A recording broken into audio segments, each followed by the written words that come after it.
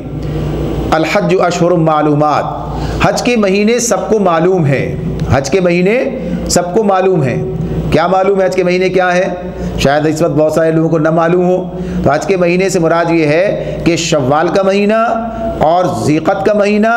اور ذی الحج کے 10 ایام، یعنی شروع کے جو ہیں یہ گویا کہیے کہ حج کے مہینے ہیں، یعنی اس کو کہا گیا۔ اس سے مراد کیا ہے؟ حج کے مہینے کہنے سے کیا مراد ہے؟ یعنی حج کا احرام ان مہینوں کے اندر باندھا جا سکتا ہے۔ یعنی آدمی سفر کرتا ہے اور حج کا احرام، جیسے قرآن کی بات ہو رہی تھی، افراد کی بات ہو رہی ہے، اگر وہ حج کا احرام باندھے تو شوال میں باندھ سکتا ہے، ذیقعد میں باندھ سکتا ہے، اور ذی الحج کے جو 9 دن پہلے کے ہیں ان کے اندر وہ باندھ سکتا ہے، یا 10 کا معاملہ اسی اعتبار سے کہ وہ جاتا ہے وہاں پر عرفات اور واپس آتا ہے، 10 دن شمار کیے گئے، فقہاء نے اس طرح سے اس کی بات کی ہے۔ تو بنیادی طور پر یہ وہ ایام ہیں جن میں آدمی احرام باندھ سکتا ہے۔ اچھا، اگر کسی نے شوال سے پہلے باندھ لیا تو بعض فقہاء کے نزدیک بات یہ ہے کہ اس احرام کے اندر وہ حج نہیں کر سکتا، اور بعض کے نزدیک یہ ہے کہ مکروہ ہوگا اس طرح کا حج کرنا، اور بہرحال ایسا عام طور پر ہوتا نہیں ہے۔ یہ باتیں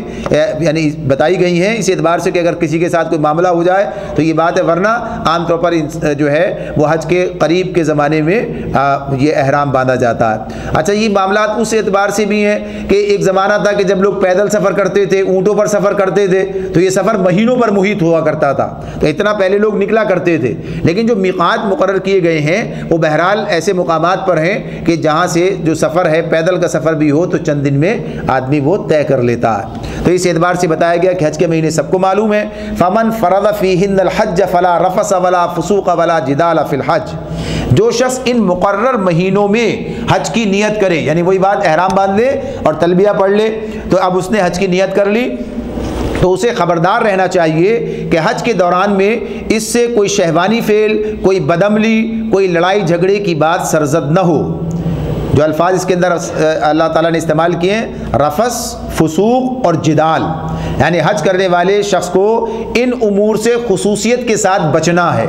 رفث سے مراد یہاں پر جیسے ترجمہ کیا شہوانی فعل، یعنی شوہر و بیوی کے تعلقات کے حوالے سے تمام اس کے جو دائرے ہیں، یعنی کہ گفتگو بھی اگر اس انداز کی ہو تو وہ بھی رفث کے اندر شامل ہے، کہ اگر اس طرح کی کوئی گفتگو کی جائے اس سے بھی منع کیا گیا۔ تو بتا دیا گیا کہ اس موقع پر آدمی کو اپنے آپ کو خاص طور پر محتاط رہنا ہے اسے، اور اس سے اپنے آپ کو مجتنب رکھنا ہے۔ تو رفث کا فسوق کیا ہے؟ فسق ہے، نافرمانی ہے۔ تو نافرمانی کے جملہ کام ویسے بھی منع ہے،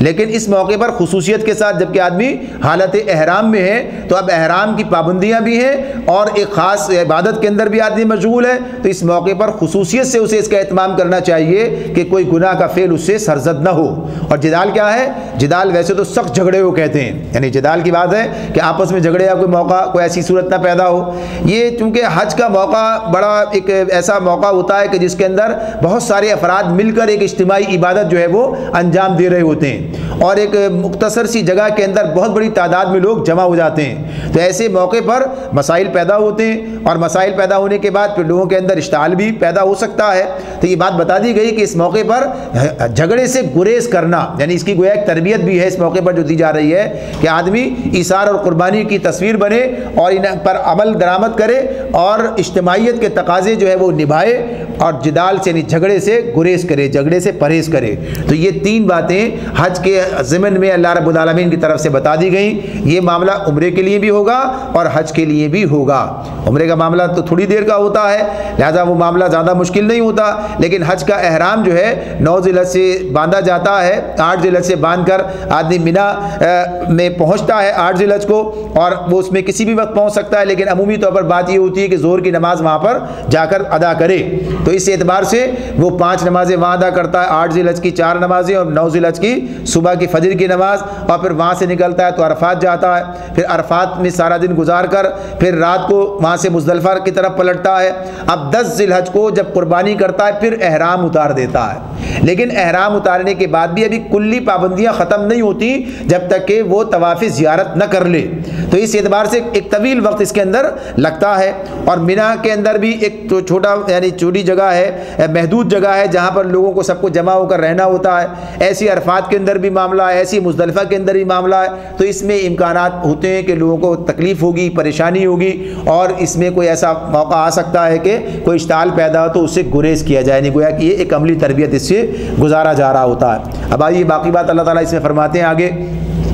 وما تفعلوا من خیر یعلمہ اللہ، اور جو نیک کام تم کرو گے وہ اللہ کے علم میں ہوگا، یعنی جب کوئی ایثار کرے گا، قربانی کرے گا، نہ کسی نے کوئی زیادتی کی ہے، جواب میں اس نے خاموش رہا ہے اور تکلیف برداشت کر لی، اس لیے کہ یہ موقع نہیں ہے احتجاج کرنے کا اور شکایت کرنے کا اور جھگڑا کرنے کا، تو یہ گویا اللہ کی خاطر وہ برداشت کر رہا ہے، تو اللہ تعالیٰ کے پاس اس کا یہ حال چھپا ہوا نہیں ہے، یعنی جو بھی اللہ کے احکامات پر عمل درآمد کرنے کے لیے اپنے آپ کو گویا کہ آمادہ کرے گا تو اللہ کے پاس اجر پائے گا۔ وَتَزَوَّدُوا فَإِنَّ خَيْرَ الزَّادِ التَّقْوَىٰ وَاتَّقُونِ يَا أُولِي الْأَلْبَابِ، سفر حج کے لیے زاد راہ ساتھ لے جاؤ، تزودو یعنی زاد راہ جو ہے وہ ساتھ لے لیا جائے، اور فَإِنَّ خَيْرَ الزَّادِ التَّقْوَىٰ، اور بہتر زاد راہ کیا ہے؟ تقویٰ ہے، پرہیزگاری ہے، یعنی یہ بات بتائی گئی کہ جب تم سفر کرو گے اور طویل سفر ہوتا ہے اور ایک کافی وقت جو ہے وہ آدمی کو اس راستے میں صرف کرنا ہوتا ہے، وہاں جا کے ٹھہرنا بھی ہوتا ہے، تو ایسا نہیں کہ خالی ہاتھ اٹھ کر چلا جایا جائے، یعنی کوئی نیکی کی بات نہیں ہے، یہ بات بھی لوگوں کے ذہنوں میں تھی کہ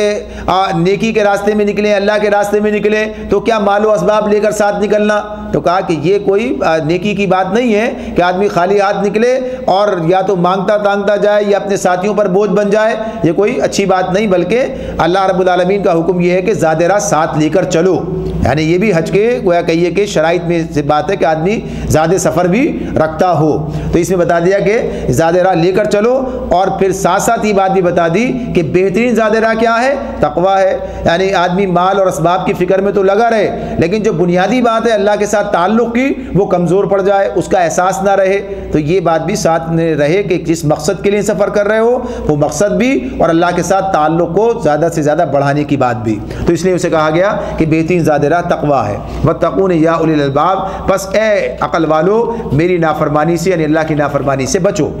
لَيْسَ عَلَيْكُمْ جُنَاحٌ أَن تَبْتَغُوا فَضْلًا مِّن رَبِّكُمْ، اگر حج کے ساتھ تم اپنے رب کا فضل بھی تلاش کرتے جاؤ تو اس میں کوئی مضائقہ نہیں۔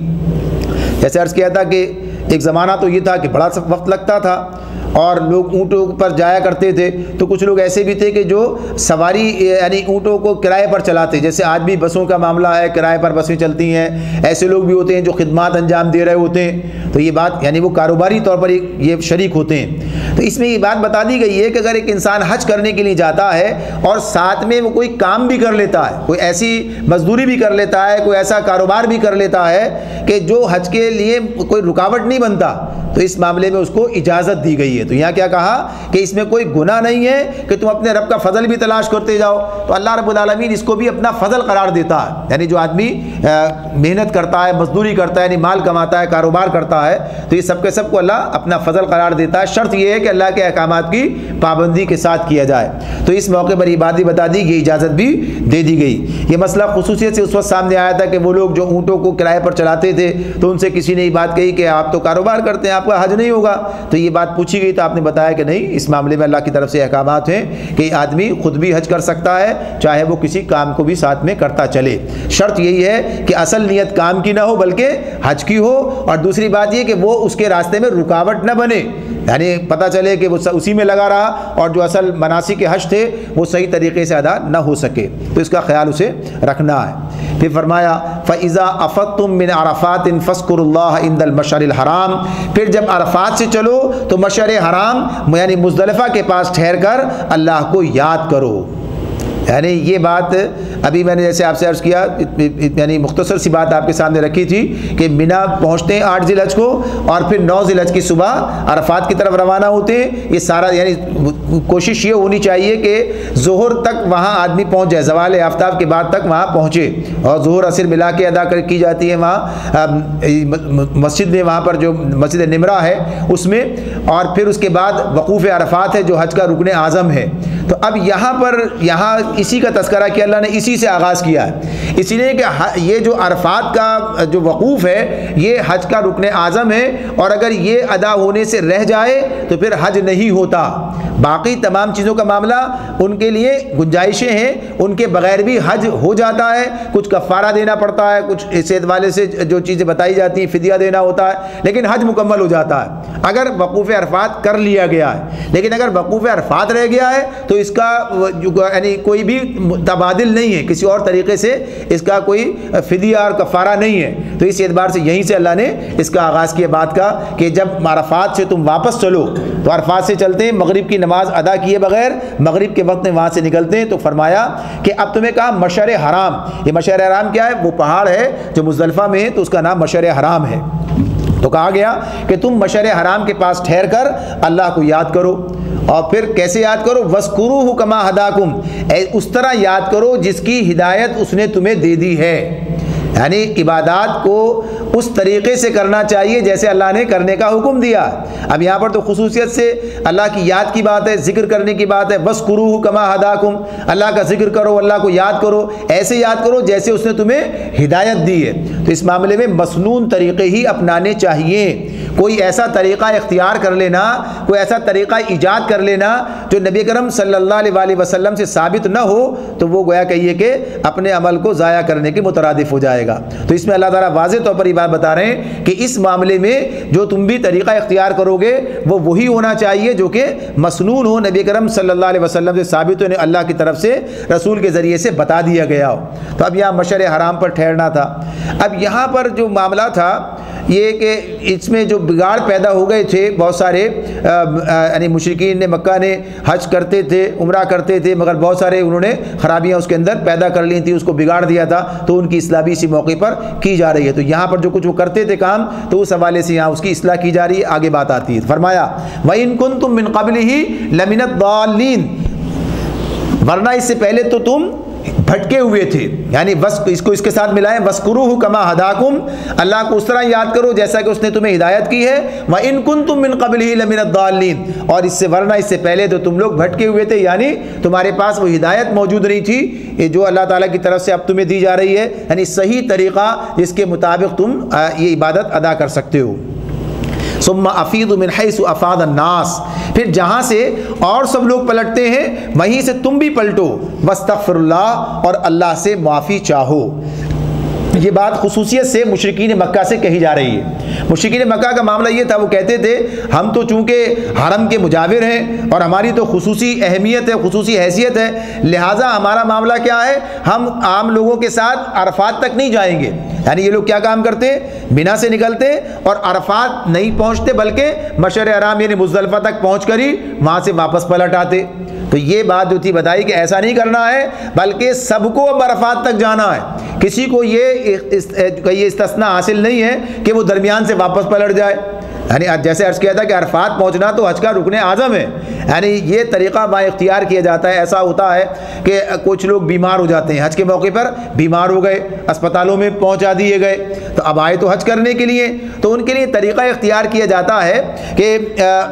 ایمبولینس میں ان کو لا کر کچھ دیر کے لیے میدان عرفات میں، یعنی ایمبولینس انہیں لے کر آ جاتی ہے کہ ان کا وقوف ہو جائے، یعنی کچھ دیر کے لیے بھی اگر وہاں سے آدمی آ جائے تو اس میں اس کا وقوف عرفات جو ہے وہ شمار ہو جاتا ہے، تو اس طرح ان کا حج ممکن ہوتا ہے، مکمل ہوتا ہے، ورنہ حج ہی نہیں ہوگا۔ یہاں تک یہ کام کیا جاتا ہے۔ خود نبی کرم صلی اللہ علیہ وسلم بھی عرفات میں آئے، تو تو اس لیے کسی کو بھی اس میں استثناء نہیں ہے. جیسے قریش مکہ نے اپنے طور پر اختیار کر لیا تھا ہم تو خصوصی لوگ ہیں, ہم آگے تک نہیں جائیں گے, ہم پیچھے سے پلٹ آئیں گے, تو اس لیے کہا کہ جہاں سب جاتے ہیں وہیں تک تم بھی جاؤ گے. تو عبادات کے معاملے میں کسی قسم کا کوئی استثناء کسی کو حاصل نہیں ہے. جیسے کہ بعض لوگوں کے ذہن میں یہ گمان پیدا ہو جاتا ہے کہ شاید انہیں خصوصی تعلق ان کا اللہ سے ہو گیا, یا کوئی ایسی انہیں حیثیت حاصل ہو گئی کہ اب وہ عبادات سے کو ترک کر سکتے ہیں. ایسا نہیں ہے, عبادات اسی طرح اور مکمل جیسے بتائی گئی ہیں. فرمایا کہ اللہ سے معافی چاہو, ان اللہ غفور الرحیم, بے شک وہ بڑا معاف کرنے والا اور رحم فرمانے والا ہے. فَإِذَا قَضَيْتُم مَنَاسِكَكُمْ فَاذْكُرُوا اللَّهَ كَذِكْرِكُمْ آبَاءَكُمْ أَوْ أَشَدَّ ذِكْرًا. پھر جب اپنے حج کے ارکان ادا کر چکو تو جس طرح پہلے اپنے آباء و اجداد کا ذکر کرتے تھے اس طرح اب اللہ کا ذکر کرو, بلکہ اس سے بھی او اشد ذکرا, بلکہ اس سے بھی زیادہ آگے بڑھ کر, یعنی جتنا پہلے ذکر کرتے تھے اپنے آباء و اجداد کا, اس سے آگے بڑھ کر اللہ کا ذکر کرو. آپ دیکھیے جو حج کا سارا فلسفہ ہمارے سامنے آتا ہے اور حج کے جو ارکان سامنے آتے ہیں, یعنی پہلے 8 ذی الحج کو وہاں پہنچ گئے مینا, وہاں سے 5 نمازیں پڑھنی ہے اور 5 نمازیں پڑھ کر 9 ذی الحج کی صبح جو ہے چلے گئے عرفات. عرفات کے اندر اب وہاں پر بھی ظہر پڑھنی ہے, عصر پڑھنی ہے اور اس کے بعد مغرب پڑھے بغیر وہاں سے نکلنا ہے. پھر مشعر حرام یعنی مزدلفہ پہنچ کر مغرب اور عشاء وہاں ملا کر پڑھنی ہے اور وہاں رات گزار کر اور فجر کے بعد کچھ دیر کا وقوف کر کے اور وہاں سے نکلنا ہے اور پھر مینا واپس آنا ہے جمرات پر, اور جو ہے وہاں پر کنکریاں مار کر اور قربانی کرنی ہے اور پھر واپس مینا آ جانا ہے, یعنی مینا میں قیام رہے گا. اب یہ مینا کا قیام جو ہے 10 ذی الحج کا بھی ہے, 11 کا بھی ہے, 12 کا بھی ہے, یعنی اب یہاں پر 3 روز کا معاملہ مزید ہے. تو کہ یہ 5 دن حج کے ہیں اور اس میں آگے بات آئے گی کہ اگر کوئی ایک دن اور اضافی وہاں رکے تو 6 دن ہو جاتے ہیں اس کے, ورنہ 5 دن ہے. تو اب ان 5 دنوں میں کوئی خصوصی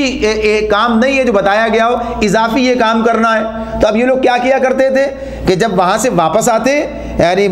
مشعر حرام مزدلفہ سے واپس آتے, تو اب مینا میں پہنچ کر بڑے بڑے جلسے منعقد کرتے. ایسا ہے جیسے آج کل کے حالات ہیں. آج کل کے تو حالات یہ ہیں کہ مینا کے اندر اتنا کنجسٹڈ ہوتا ہے, یعنی اتنا یعنی لوگوں کا مجمع اتنا بڑا ہوتا ہے کہ وہاں لوگوں کے لیے بیٹھنا اٹھنا بڑا دشوار ہوتا ہے. یعنی چھوٹی چھوٹی سی جگہوں میں لوگ جو ہے وہاں پر قیام کرتے ہیں, خیموں کے اندر تھوڑی تھوڑی سی جگہ ملتی ہے. لیکن وہ زمانہ وہ تھا کہ جس کے اندر ظاہر کی بات اتنی بڑی تعداد میں لوگ حج کرنے آتے ہی نہیں تھے, تو بڑی جگہ وہاں پر میسر ہوتی تھی. تو یہ جلسے کرتے بڑے بڑے, اور ان جلسوں کے اندر سب اپنے اپنے قبیلوں کا, اپنے اپنے آباء و اجداد کا, اپنے اپنے فخر کا جو ہے وہ اس طرح دہراتے, بتاتے, اشعار کہتے, مشاعرے منعقد ہوتے, یعنی یہ سب دھندے میں یہ لگ جاتے, اللہ کو بھول جاتے, یعنی اللہ کو یاد نہ کرتے. تو یہ بات بتائی جا رہی ہے کہ اب جب تم یہاں سے مناسک حج ادا کر چکو اور اب جو مینا میں تمہارا قیام ہے تو یہ بھی اللہ کی یاد کے لیے ہے. اللہ کو یاد کرو یہاں پر بیٹھ کر, یعنی اللہ کی یاد جو ہے اسے قائم کرو, اللہ کا ذکر کرو, اور اس طرح جیسا کہ اس نے تمہیں بتایا اس طریقے سے تمہیں یہ کام کرنا ہے. تو یہ جو خرابی تھی اس خرابی کو دور کرنے کی بات کی گئی ہے. لیکن آج بھی صورتحال کا آج جلسے تو نہیں ہوتے, لیکن اکثریت کا معاملہ جو دیکھنے میں آتا ہے وہ یہی ہے کہ لوگ اپنے ویسے ہی اپنے کاموں میں, اپنی باتوں میں اور اس کے اندر ہی زیادہ وقت گزار دیتے ہیں, اور کوئی ایسا اہتمام اس درجے کا نہیں ہو پاتا جیسا کہ ہونا چاہیے. حالانکہ ایک اجتماعی عبادت ہے اور اس موقع پر اجتماعی طور پر کچھ اہتمام ایسے ہونے چاہیے کہ لوگوں کو دین کے والے سے زیادہ قریب کرنے اور ایک امت کی حیثیت سے ان کے اندر وہ شعور پیدا کرنے اور امت کا ایک درد لوگوں کے اندر پیدا کرنے اور لوگوں کا ایک دوسرے کے ساتھ تعلق دین کی بنیاد پر قائم کرنے کے سارے کام جو ہیں وہاں پر انجام دیے جائیں. اس طرح کا اہتمام بہرحال اس درجے میں نہیں ہو پاتا. اور حد تو یہ بھی ہے کہ جو گویا کہیے کہ خطبہ حج ہے, یعنی عرفات میں جہاں سارے کے سارے لوگ جمع ہوتے ہیں, اس موقع پر بھی کوئی ایسا اہتمام اس درجے میں نہیں ہو پاتا کہ ایک بات سارے لوگوں تک منتقل ہو اور لوگوں کے اندر وہاں جو کہیے کہ ایک یکجائی کی کیفیت ہو, اتحاد و اتفاق کی کیفیت ہو, وہ نہیں ہو پاتی. لوگ اپنے اپنے کیمپوں میں اپنے اپنی مرضی کے مطابق کام کر رہے ہوتے ہیں اور اس میں بھی ظہر عصر ملا کے پڑھیں یا الگ الگ کر کے پڑھیں, انہیں جھگڑوں کے اندر زیادہ وقت گزار رہے ہوتے ہیں. تو مجموعی طور پر وہ کیفیت پیدا کرنا,